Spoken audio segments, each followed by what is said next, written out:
చికెన్ని బాగా వాష్ చేసుకొని పసుపు, ఉప్పు, కారం, గరం మసాలా పొడి, అల్లం వెల్లుల్లి పేస్ట్, ధనియాల పొడి, జీలకర్ర పొడి, పెరుగు వేసుకొని బాగా కలుపుకోవాలి.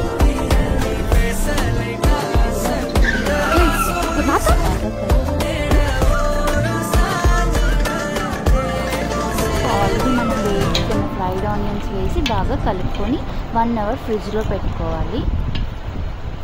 వాటర్ బాయిల్ అయ్యాక బిర్యానీ స్పైసెస్ వేసుకోవాలి. అందులో మన రైస్కి తగిన ఆయిల్ వేసుకోవాలి. ఆయిల్ ఎందుకంటే పొడి పొడిగా ఉంటుంది.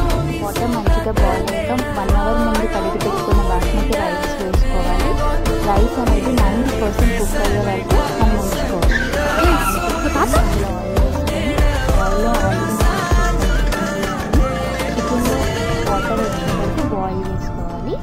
చికెన్ బాగా బాయిల్ అయిన వెంటనే మనం ఆల్రెడీ బాయిల్ చేసిన రైస్ని ఒక లేయర్ లాగా వేసుకొని దానిపైన ఫ్రైడ్ ఆనియన్స్ని ఒక లేయర్ లాగా వేసుకోవాలి.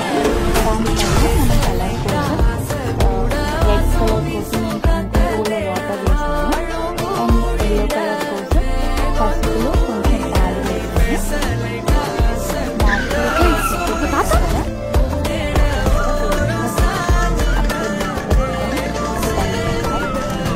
సిమ్లో పెడితే గుమగుమలాడే బిర్యానీ రెడీ.